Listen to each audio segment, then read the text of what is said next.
안녕하세요. 오늘도 사연 살롱을 찾아주셔서 감사합니다. 저는 독특한 가족 구성원들과 살고 있는 14년차 주부예요. 제가 엄청 오래 산 것은 아니지만 저는 여태껏 저희 집 같은 구성원은 들어본 적도 만나본 적도 없어요. 여러분도 들으시면 깜짝 놀라실 저희 가족 이야기 이렇게 공유해 봅니다. 저는 부모님과 2명의 남동생까지 5 식구가 복닥복닥한 집안에서 자랐어요. 특출나게 잘난 것은 없지만 장녀로서 부모님 속 안 썩이고 동생들도 다 잘 돌보려 해왔죠. 다행히 부모님 다 건강하시고 금슬 좋은 데다 남동생들도 착하고 착하게 잘 자라주었어요. 하지만 아무도 제게 짊어지라고 주지 않았던 부담을 저 스스로에게 주면서 살아왔어요. 가족들 누구도 저의 희생을 바라고 강요한 적 없지만 괜히 혼자 나는 장녀니까 내가 좋은 본보기가 되어야 하니까 라는 강박을 가졌던 것이죠. 그래서 지금 제 곁에 있는 남편을 처음 만났을 때 저는 너무 좋았어요. 제가 주도해서 모든 것을 이끌고 보다듬고 하지 않아도 남편이 그 부분을 채워주었거든요. 남편과 만나면서도 항상 남편은 제 의지처가 되어주려 했어요.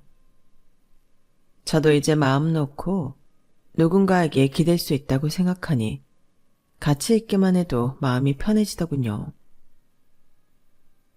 채진아, 넌 무엇이든 잘해내야 하고 모범을 보여야 한다는 강박감에 사로잡혀 있어.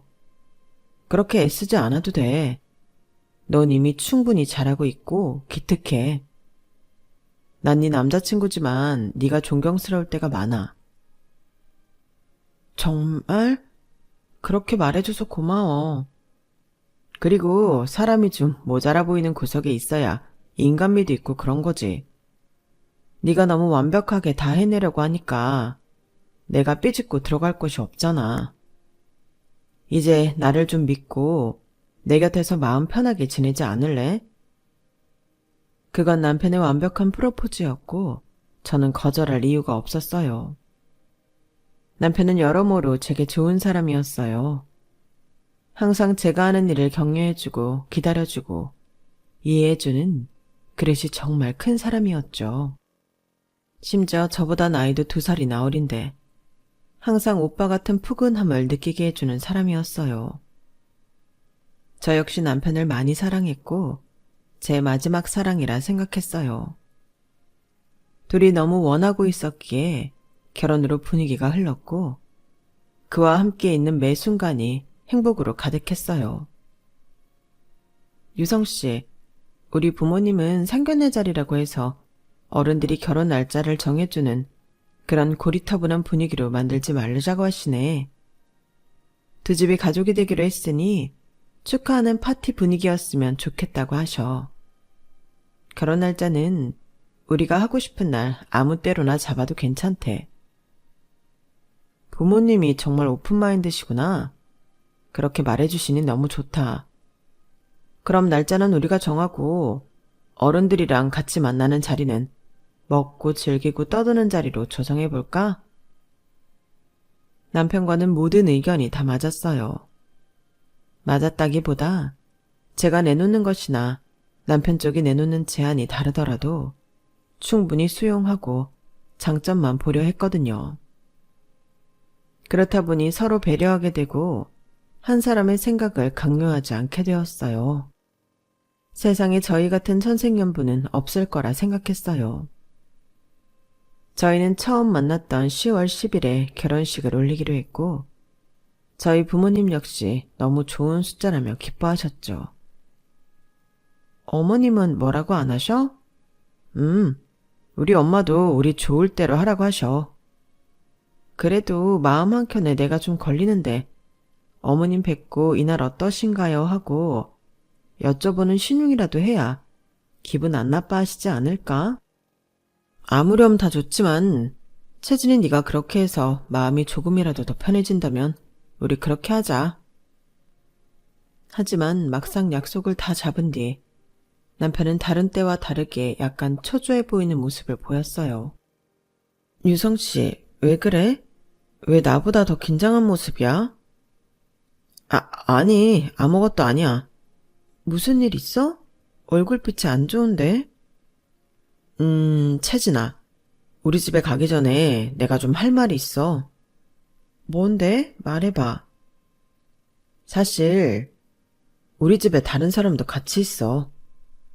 다른 사람? 다른 사람이랑 같이 산다고? 그게, 내가, 여동생이랑 조카야. 뭐? 유성 씨한테 여동생이 있었어? 왜 여태 말 안 했어? 말할 타이밍을 어쩌다 보니 놓쳤네. 미안해. 아니야, 뭐 미안할 일은 아니긴 하지만 의외라서. 유성 씨처럼 이것저것 꼼꼼히 다 챙기는 사람이 제일 중요한 여동생이랑 조카랑 같이 산다는 말을 안 했다는 게 정말 미안해. 여동생이 조카를 낳고 이혼했거든. 그래서 지금 우리 집에서 같이 사는 거야. 아, 그게 약간 민망해서 말 못했구나? 시집간 여동생이 이혼해서 딸까지 데리고 같이 산다는 게 좀 마음에 걸려서? 아유, 그런 게 무슨 상관이야. 이혼이 뭐가 흠이라고. 내가 그런 걸로 뭐라고 하는 거 봤어? 날 아직도 몰라. 그게 좀... 아무튼 미안해. 저는 그때까지만 해도 남편이 어머니와 사는 집에 이혼한 여동생이 조카까지 데리고 와서 살고 있다는 것을 제 앞에서 들키고 싶어 하지 않는 줄로만 알았어요. 하지만 조금 이상하기는 했죠. 세상 모든 일을 다 품고 이해할 것만 같은 그가 이혼한 여동생과 그 딸을 흠으로 여기는 것처럼 군이 말이죠. 사실 남편의 집안에 대해서는 거의 들은 바가 없어요. 여동생과 조카까지 같이 산다는 이번 이야기 말고도 그저 아버지가 계시지 않아 어머니와 지낸다 라는 정도가 제가 알고 있는 전부였어요. 어머니가 어떤 사람인지 뭘 하시는지 남편이 성장 배경이 어떠한지에 대해서는 좀처럼 말을 꺼내지 않았죠. 그래서 저는 일부러 더 결혼 날짜를 빌미로 남편의 집에 직접 찾아가 확인하고 싶은 마음도 없잖아 있었어요. 드디어 남편의 가족에게 인사를 드리러 간 날이 되었어요. 유성씨, 나 예뻐? 채진이는 뭘 입고 뭘 해도 다 이쁘지. 자기 눈에 예뻐 보이는 것 말고 어머니가 좋아하시겠냐 이거지. 물론 좋아하실 거야. 그렇게 처음으로 남편의 어머니를 마주하게 되었어요.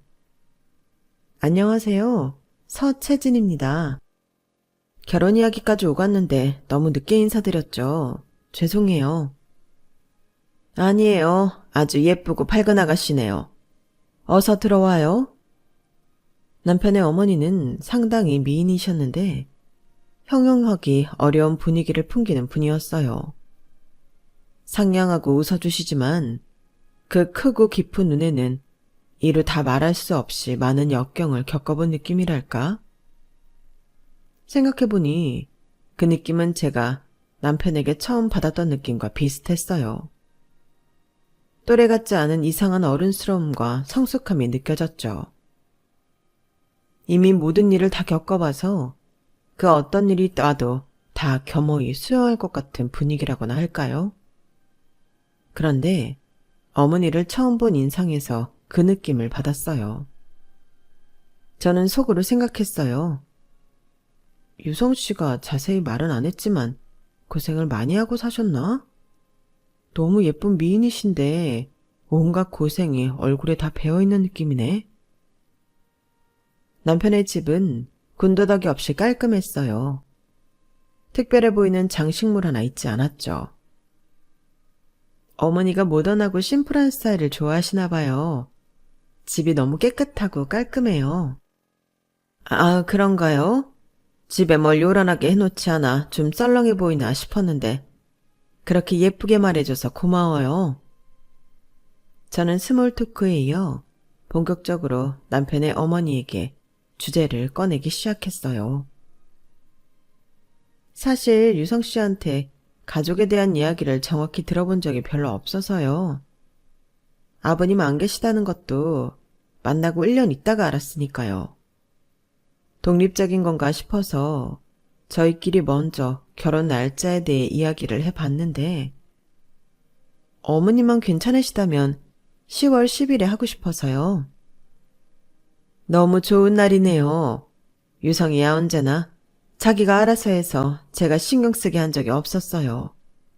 결혼 날짜야 두 사람이 좋고 마음에 드는 날짜면 된 거죠. 아, 그러시군요. 고맙습니다. 유성이가 생각보다 훨씬 좋은 여자를 만난 것 같네요. 꾸밈 없고 해맑고 당산 채진씨. 너무 보기 좋아요. 그렇게 봐주셔서 고맙습니다. 그래도 부족한 건 많으니 앞으로 잘 부탁드릴게요. 남편의 어머니는 제가 딱히 궁금한 것도 없는지 빙그레 미소만 지으며 제가 하는 말을 다 들어주고 계셨어요. 어머니, 너무 주책 같긴 하지만 저는 유성씨가 진짜 좋아요. 살면서 유성씨같이 배려심이나 이해심이 넓은 사람 처음 봤어요. 그런데 어머니도 그런 분 같아서 저는 너무 좋아요.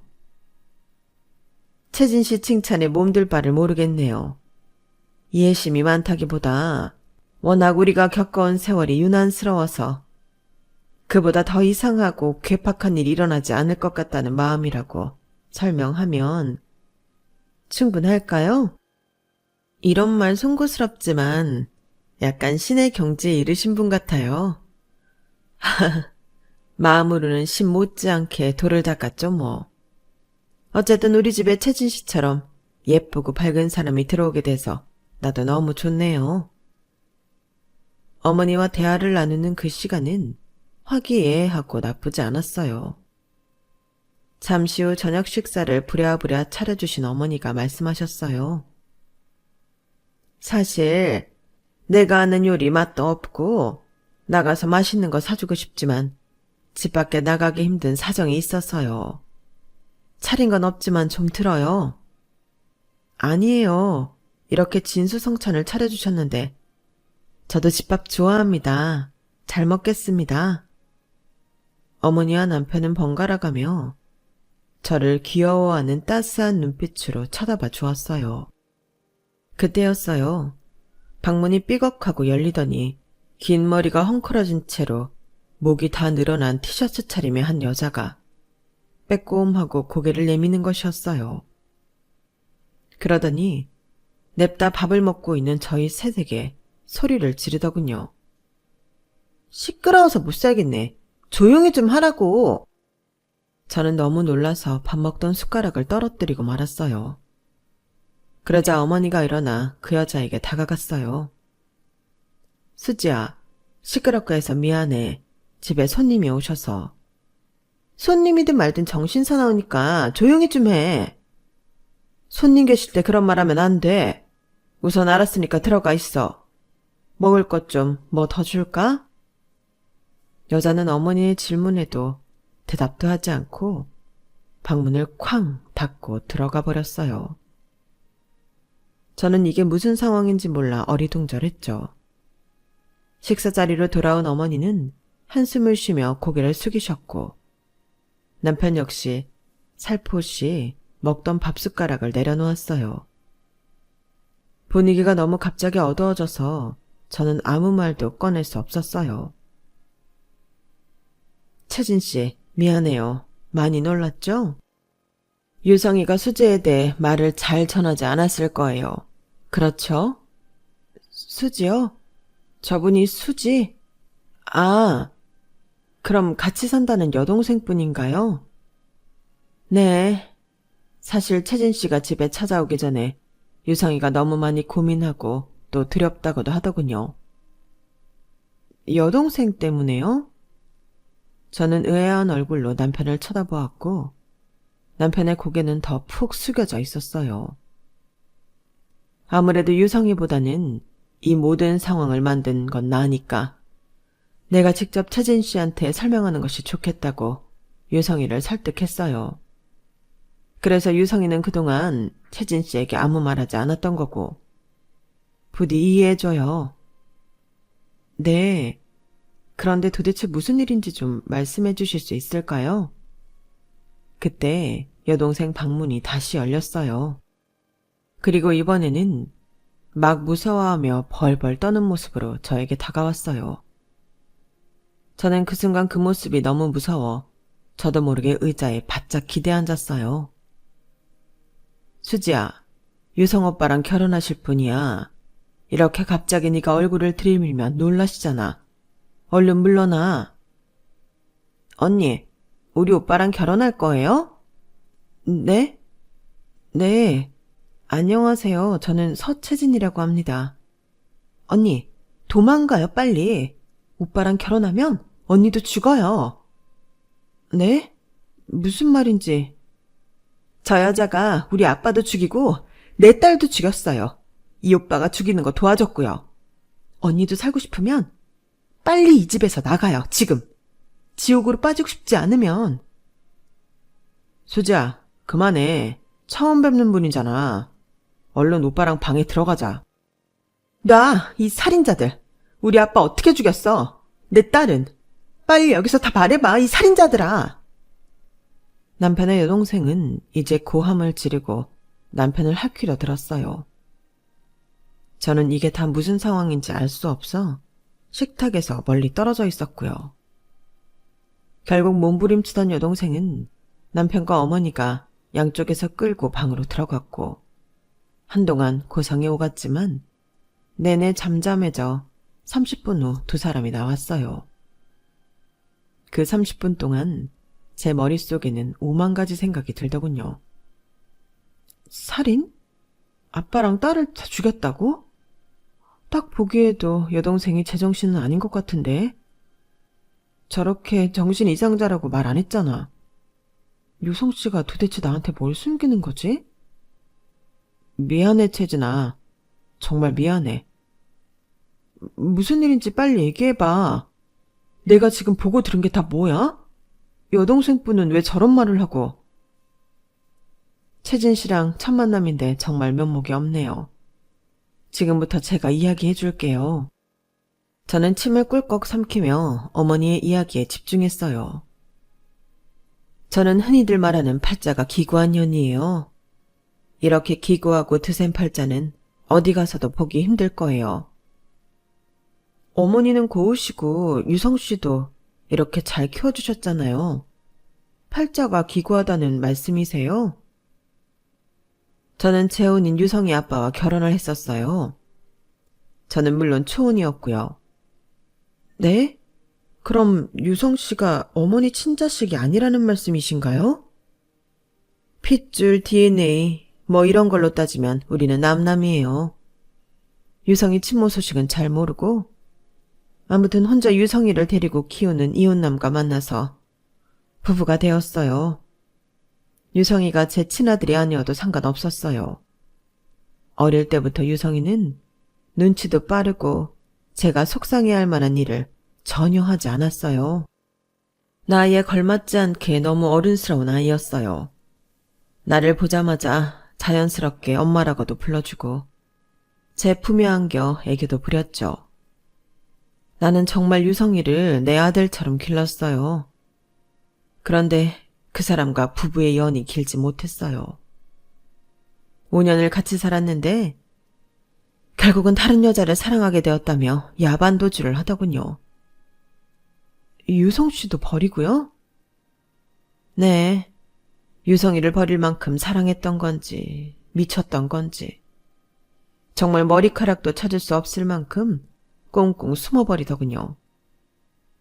어떻게 친아들을 새엄마와 두고 도망갈 수 있는 건지. 유성이는 아빠가 도망간 이후 더 제게 잘했어요. 제가 자기까지 버릴까 봐요. 저는 고개를 돌려 남편을 봤어요. 굵은 눈물이 볼을 타고 흐르고 있더군요. 내 배 아파서 낳은 자식은 아니지만 유성이나 저나 팔자가 너무 안타까워 서로 의지하며 살자고 다짐했어요. 그럼 도망간 남편의 아들을 받아주신 거예요? 받아주었다기보다 서로 보듬어 준 거죠. 핏줄이냐 아니냐를 떠나서 어차피 우리는 남편한테 버림받고 아빠한테 버림받아 남겨진 불쌍한 사람들이었으니까요. 세상에 어떻게 그런 일이... 그렇게 유성이와 둘이 살았어요. 정말 친엄마 친아들처럼 아껴주고 살았어요. 그러다 제가 또 한 번 실수를 했죠. 엄마, 실수라고 하지 마세요. 엄마 인생이니까요. 남편이 끼어들어 어머니의 말을 수정하더군요. 유성이랑 둘이 잘 살았으면 됐는데 제가 또 한 번 남자를 만나게 되었어요. 그것도 또 이혼남. 잘은 모르겠지만 조금은 이해한다고 말씀드리고 싶어요. 어머니이기 전에 여자고 외로운 한 사람이었을 테니까요. 만약 어머니가 혼자 계속 사셨다면 유성 씨가 더 미안했을 거예요. 그렇게 말해줘서 고마워요. 두 번째 만난 남자 역시 딸이 하나 있는 이혼남이었어요. 그게 바로 저 방에 있는 수지예요. 상황이 상황인 만큼 수지 아빠와 결혼하기 전에 복잡한 것들이 많았죠. 우리 유성이는 제가 결혼한 것에 대해 한 번도 반대말을 하지 않았어요. 오히려 새아빠, 새여동생이 생겨서 가족이 많아지면 좋다고 웃더군요. 그렇게 착하게 말해주던 유성이가 얼마나 제 마음에 밟히던지. 어쨌든 저는 수지 아빠와 결혼을 했어요. 저와 유성이, 유성이와 수지, 남편과 유성이, 피 한 방울 섞이지 않은 사람들이 가족이 된 거예요. 그래도 우리의 시작은 나쁘지 않았어요. 남편은 친자식이 아니지만 유성이를 잘 챙겼고 저 역시 수지와 잘 지냈어요. 그렇게 저희 두 번째 결혼 생활이 4년을 넘어가고 있을 때쯤이었어요. 어이없게 아침에 멀쩡히 다녀온다며 인사하고 출근했던 남편이 저녁에 주검으로 돌아왔어요. 심장마비였는데 주변에 사람이 있지 않아 몇 시간 동안 방치되어 있었다고 하더군요. 결국 응급조치 한번 못 해보고 그렇게 저 세상으로 가버렸어요. 어머, 어떻게 그런 일이... 이제 행복해질 일만 남았는데 갑자기 그렇게 돌아가시다니. 버림받은 건 아니었지만 그렇게 또 우리는 남겨졌어요. 이번에는 수지라는 아이와 함께. 그럼 다 거두신 거예요? 나도 불쌍하지만 저 어린애들이 뭐가 잘못이 있겠어요. 나, 유성이, 수지. 누구 하나 친가족은 아니지만 그렇게 셋이서 식구가 되었어요. 기가 막히는 조합이었죠. 상상하기도 힘든 일이었네요. 도망간 첫째 남편의 아들, 하루아침에 세상을 떠난 두 번째 남편의 딸을 거두고 함께 산다는 결정이 쉽지는 않았을 텐데 저였으면 정말 자신 없는 일이었을 거예요. 모든 사람이 채진 씨처럼 말해주지는 않았어요. 벌써 남편을 두 번이나 갈아치우고 피도 안 섞인 애 둘을 맡게 된 박복하고 운도 지질이 없는 년이 되어 있었어요. 저 때문에 괜히 유성이랑 수지까지 욕을 먹기도 했고요. 그래서 저는 더 악착같이 잘 살고 싶었어요. 그 뒤 어머니가 전해준 이야기는 더 기가 막혔어요. 유성 씨는 바르고 모범적인 아이로 자랐지만 여동생 수지는 완전히 반대로 자라 삐뚤게 나가기 시작했던 거예요. 괜히 어머니에게 심술도 부리고 학교에서도 말썽을 부리는 아이로 변했죠. 그래도 어머니는 모든 것이 자신의 탓이라 생각하며 어떻게든 신우이를 보듬으려 노력했지만 그럴수록 더 청개구리처럼 뛰어나갔다고 하더군요. 결국 학교까지 퇴학당하고 말았고 어느 날부터는 집안에서만 생활하는 사람이 되어버린 것이에요. 집 밖에 잘 나가지도 않고 사회성도 떨어져 주변에 친구도 없는 전형적인 외톨이가 되고 말았죠. 아무리 옆에서 어머니나 유성 씨가 데리고 밖으로 나가보려 해도 꿈쩍도 안 했다고 해요. 심했을 때는 6개월까지 현관 밖을 나가본 적이 없다고 하더군요.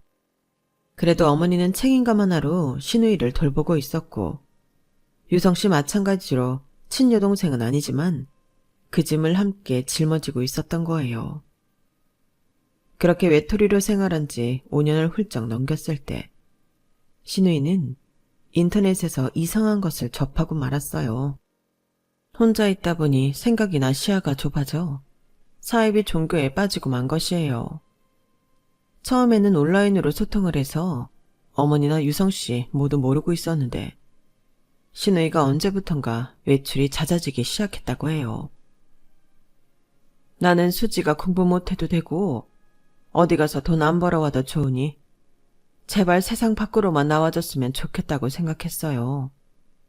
그런데 그게 그 사이비 종교에 있는 사람들과 실제로 접촉하면서 외출을 하기 시작했던 거예요. 그쪽에서 수지를 어떻게 꼬드겼는지 어느 날 집을 나가버렸어요. 유성이랑 나는 이게 다 무슨 일인가 싶었죠. 수지의 컴퓨터를 뒤지다가 사이비 종교에 빠졌다는 사실을 발견하고 찾아갔지만 절대로 애를 만나게 해주지 않았어요.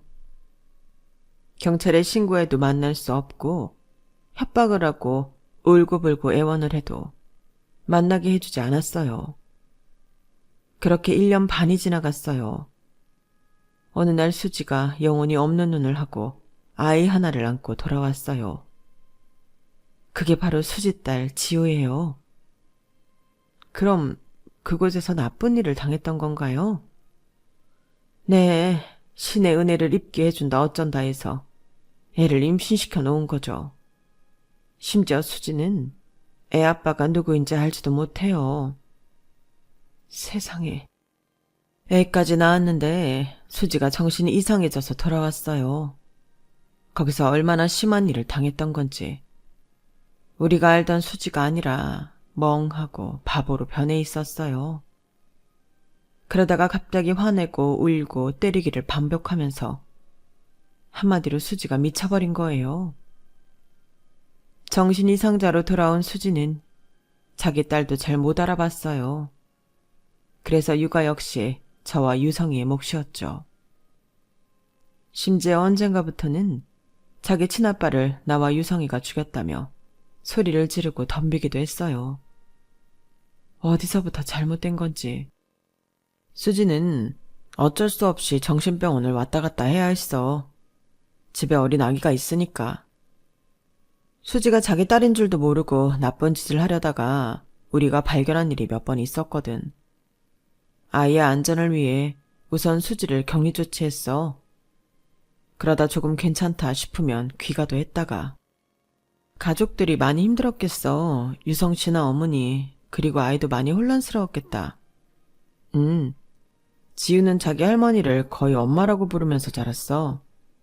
자기 친엄마는 집에 잠깐 있다가 다시 병원에 가고 그 일을 오래 반복했으니까. 그런 상태면 그냥 계속 병원에 있는 편이 낫지 않았을까? 내가 수지를 집에 데리고 오고 싶었어요.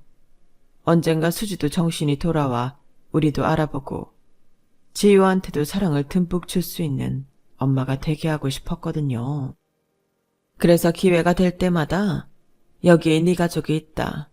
나는 혼자가 아니라는 무언의 메시지를 보내고 있었는데 수지가 있던 정신병원에서 불이 났어요. 다행히 수지는 등 쪽에 화상을 입은 것으로 끝났지만 많은 환자들이 목숨을 잃었어요. 그 일로 수지의 정신 이상 증세는 더욱 심해졌고 우리는 힘든 시간을 계속 보냈죠.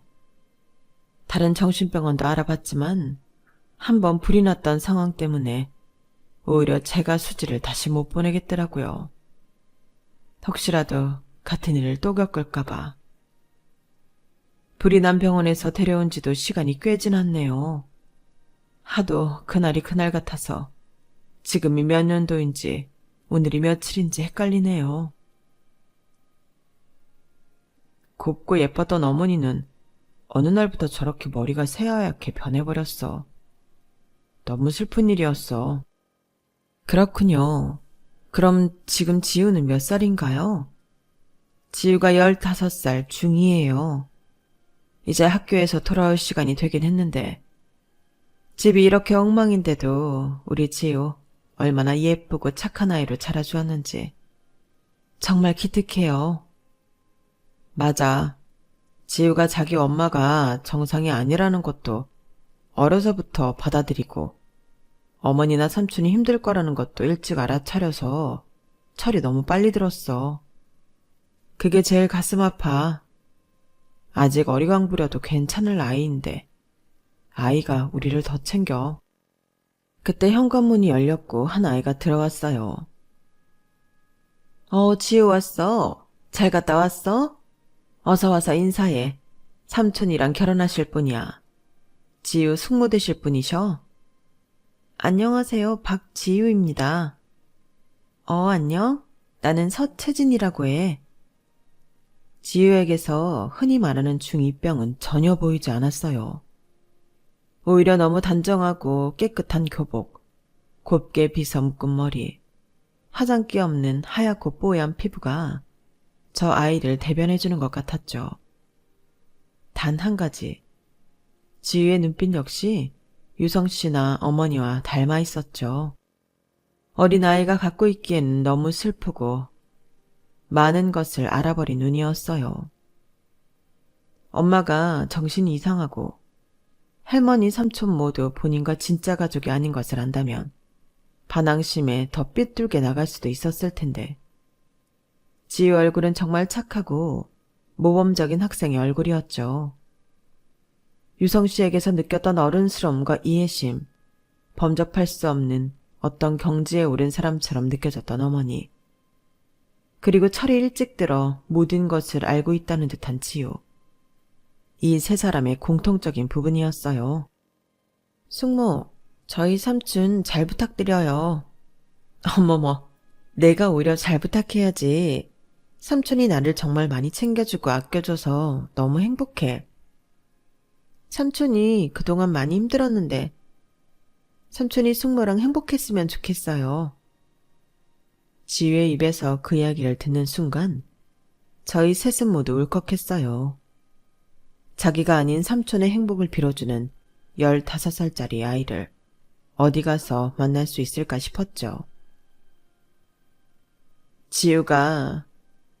우리 지우가 삼촌을 정말 많이 생각해주는구나. 아, 착해라, 우리 강아지. 할머니도 힘든 일 많았잖아요. 나도 다 알아요. 엄마가 힘들게 한 거. 아니야, 엄마는 지금 아기가 된 것뿐이지 할머니 힘들게 한 거 아니야. 오히려 이렇게 예쁘고 사랑스러운 지우를 낳아줘서 지우 엄마한테 너무 고마워. 지우와 꼭 껴안은 유성씨 어머니를 보며 저는 다시 가슴이 뭉클해지는 것을 느꼈어요. 숙모, 혹시 삼촌이랑 결혼하면 따로 살아요? 왜? 같이 살았으면 좋겠어? 지우는 한참을 망설이다 말했어요. 솔직히 말해도 돼요, 숙모? 그럼 다 말해봐. 삼촌이랑 숙모 생각하면 따로 사는 게 맞지만 할머니 혼자 우리 엄마를 견뎌야 한다고 생각하면 같이 살고 싶어요. 엄마가 그래도 삼촌 말은 좀 듣는 편이거든요. 할머니 혼자 엄마 감당하기 너무 힘들 것 같아요. 오해하지 마세요. 그렇다고 삼촌이 결혼하는 것이 싫다는 뜻은 아니에요. 저도 너무 좋고 축복해요. 그런데 다만 할머니 걱정이 될 뿐이에요. 절대 오해하지 마세요, 숙모. 우리 지우가 삼촌이 결혼하는 게 좋으면서도 할머니랑 지우만 남겨질까봐 걱정되는구나. 그럼 어떡하지? 에이, 안 되겠다. 지우 말 들어야지. 숙모가 삼촌이랑 결혼해도 따로 안 나가고 여기서 같이 살아야겠다. 그렇게 해도 돼, 지우야? 얼굴에 활짝 웃음꽃이 피는 지우와 달리 남편과 어머니의 얼굴에는 놀라움이 지나갔어요. 채진아, 그렇게까지 무리하지 않아도 돼. 내가 너무 미안하잖아. 내 짐을 너한테까지 나누게 하는 것 같아서 미안하잖아. 그러게. 채진 씨, 오늘 처음 봤지만 채진 씨가 너무 마음에 들어요. 하지만 결혼 후 두 사람이 사는 공간은 굳이 여기가 아니어도 돼요. 괜히 지우가 하는 말 때문이라면 그렇게 하지 않아도 돼요. 부담 주는 것 같아 내가 더 미안하네요. 아니에요, 어머니. 유성 씨, 어머니 그리고 지우까지 보니까 여기서 더 지내고 싶어졌어요. 이렇게 천사 같은 분들이 제 주변에 셋이나 있는데 안 있을 이유가 없죠. 여동생분, 아니 이제 아가씨 일도 아픔도 같이 나눌게요. 그게 가족이잖아요. 피 한 방울 안 섞인 유성 씨랑 아가씨를 어머니가 가족으로 받아들이고 여기까지 오신 것 같이 말이에요. 그 순간 어머니가 눈물을 터뜨리고 말았어요. 채진 씨, 고마워요. 어떻게 이렇게 좋은 사람을 만났을까? 채진 씨 아니고 이제 아가 하고 불러주세요. 저 이제 며느리예요. 어머니는 그동안 참은 듯한 눈물을 쏟으며 가슴에 한을 풀어내시는 것 같았어요. 할머니 울지 마세요. 지우도 잘할게요. 그래. 고마워, 지우야. 고마워. 남편도 제 손을 꽉 잡아주며 뜨거운 눈물을 보였어요. 유성씨, 이제 힘든 일 혼자 앓지 마. 같이 알고 같이 해결해 나가자. 솔직히 조금 서운해. 이런 상황인 거 미리 말 좀 해주지. 어머니가 나한테 얼마나 미안하시겠어. 미안해.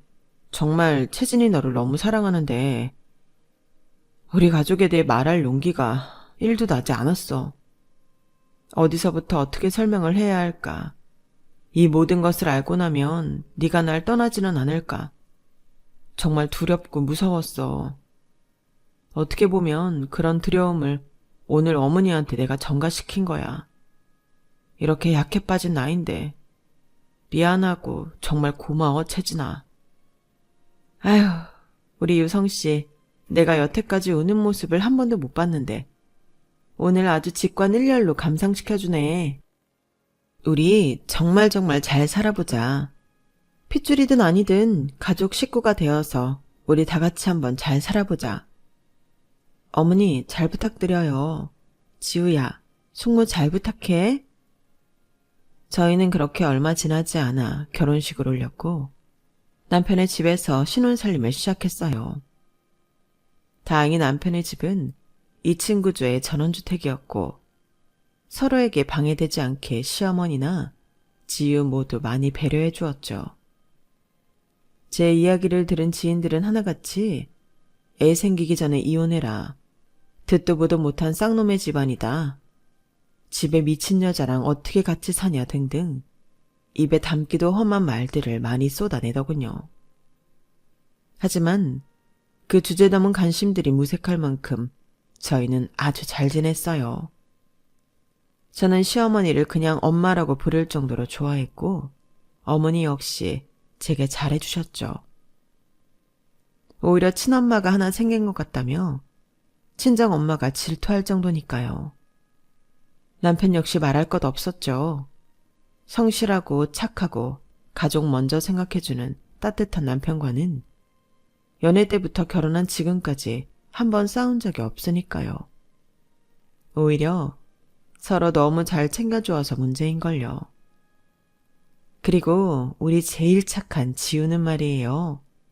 어릴 때부터 그림 그리는 것을 좋아했다고 해요. 그림을 통해 답답하고 힘든 현실을 조금 벗어나려고 노력했던 것 같아요. 그래서 지우의 그림은 밝고 경쾌하다기보다는 심오하고 여러 감정이 섞인 것 같아 보여요. 처음에는 어린 나이에 그림이 너무 어두운 쪽으로 쏠리지는 않을까 걱정도 했지만 전혀 문제되지 않았어요. 혼자 인터넷으로 포토샵, 일러스트레이트 같이 여러 툴을 쓱 공부하더니 어느 날부터인가 디자이너가 되겠다며 말을 하더군요. 고등학생이 되어서 패션, 책, 잡화, 도안 등등 다양한 분야의 디자인 공모전도 꾸준히 내보고 스스로 더 몰두하는 기특한 모습을 보여주었어요. 수상도 하고 어디선가 스카우트 제의도 받았다는 이야기가 들려오더군요. 그러던 지우가 어느 날 저녁을 먹고 할 말이 있다고 하더군요. 할머니, 삼촌, 숙모, 저 대학 안 갈래요. 정말? 대학 가는 것을 강요하는 건 아니지만 지금 이렇게 그림을 잘 그리는데 가서 배우면 더 잘할 수 있지 않을까? 지우야, 혹시 학비 걱정하는 거야? 그런 건 일체 걱정하지도 마. 할머니가 이미 지우 대학교는 물론이고 대학원, 원하면 박사 시켜줄 등록금까지 다 마련해놨어. 아니에요, 그런 거. 여기서 대학은 지금 가고 싶지 않아요. 그럼 지우는 지금 뭘 하고 싶은데? 다른 친구들은 다들 입시 준비한다고 바쁠 거 아니야. 사실 제가 어떤 공모전에 제가 디자인한 것을 냈는데 그게 잘 뽑혔어요. 그래? 무슨 공모전인데? 오 브랜드요. 어? 오 브랜드 공모전에 내가 도전했다고? 네. 그냥 다른 공모전 하듯이 되든 안 되든 해본 건데 연락이 왔어요. 오 브랜드면 내가 아는 그 명품 회사 아니니? 맞아요. 그 알아주는 브랜드. 제가 디자인한 걸 쓰겠다는 것이 아니라 예외적으로 디자이너 발굴 차원에서 한 일종의 오디션 같은 건데 발탁이 됐어요. 그게 정말이야? 너를 디자이너로 뽑겠다고? 네 나이도 알아? 네, 그래서 곤란해하기는 했어요. 너무 어리다고. 그런데 또 저를 놓치고 싶지는 않대요. 그래서 위에 분들이 논의를 했는데 저를 유학 보내주고 싶다 하셨어요. 외국으로 디자인 유학을 보냈다가 다 배우고 돌아와 꼭 자기네 회사에 와달라고. 어? 회사가 유학 제안까지 해줬다고? 네, 모든 유학 비용, 생활비, 항공비 전부 회사가 대준대요. 대신 졸업 후에 그 회사로 와준다는 약속만 좀 해달래요. 어머, 이게 무슨 일이야? 우리 지우가 드디어 일을 냈어. 제가 우리 집 사정에 대해 이야기를 했어요. 엄마는 아프시고 다른 식구들이 돌아가며 케어하고 있다고. 왜 그랬어? 그냥 그렇게 좋은 기회인데 간다고 하지. 엄마 걱정은 하지 말고. 아, 속상해라. 그랬더니 거기서 제일 높은 분? 사장님? 회장님? 아무튼 그분이 만나자고 해서 배웠는데 본인 친척이 운영하고 있는 병원이 있다고 우리 식구들만 괜찮다면 그곳에 엄마를 모시고 싶다고 해주셨어요.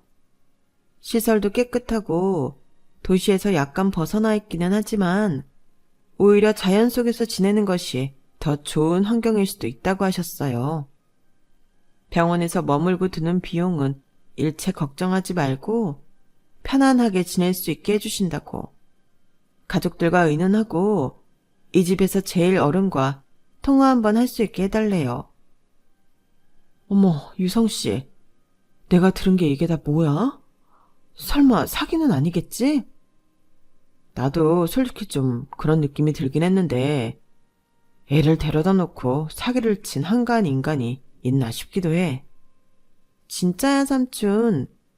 그 회사에 내가 직접 가서 건물도 보고 그 높으신 분 사무실 소파에도 앉아봤다니까. 저희는 모두 놀라 까무러쳤어요. 미적 감각이 없는 저희 셋은 그저 지우가 그림을 잘 그린다고만 생각했는데 회사 입장에서는 유학비까지 대줄 정도로 놓치고 싶지 않은 유망한 인재였던 것이죠. 저희 모두 있는 자리에서 회사 사장님과 통화를 마친 어머니는 감격에 눈물을 쏟으셨고 저희 모두 지우를 안고 함께 울었어요.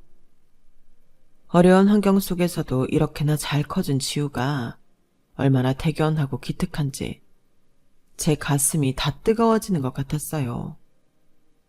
지우를 발탁한 회사는 지우가 고등학교를 졸업하자마자 정말로 이태리와 프랑스 유학을 보내주었고 신우이는 좋은 병원에 다시 들어갈 수 있게 되었어요. 일하시는 분들도 병원 시설도 너무 깨끗하고 좋아서 저희가 안심이 되더군요. 그래도 그동안 저희 모두 노력한 덕분에 신우이는 역시 자주는 아니지만 아주 가끔 제정신이 돌아올 때도 있었고요. 아가씨, 이거 사과 드세요. 맛있어요. 언니, 우리 유성 오빠한테 잘해주세요. 우리 엄마한테도요. 내가 잘 못해서 많이 힘들었을 거예요. 고마워요.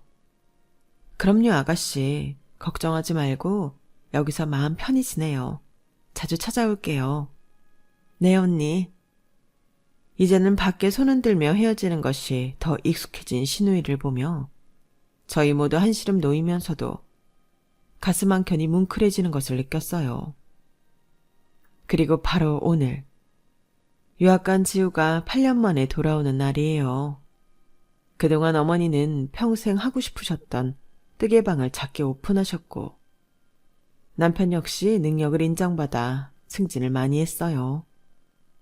그리고 저는 그런 착한 남편을 닮은 아들과 딸을 잘 키우고 있고요. 오랜만에 만나는 지우를 마중하러 공항 가는 길이 너무 좋을 것 같아요. 오늘 날씨도 좋고 바람도 좋고 기분도 너무 좋아요. 우리 지우가 얼마나 멋있는 아가씨로 변했을까요? 그리고 우리 가족에게는 앞으로 어떤 좋은 일들이 또 있을까요? 저희 가족 잘 살 수 있게 응원해주세요. 제 이야기는 여기까지입니다. 여러분의 하루하루도 행복하시길 바랍니다.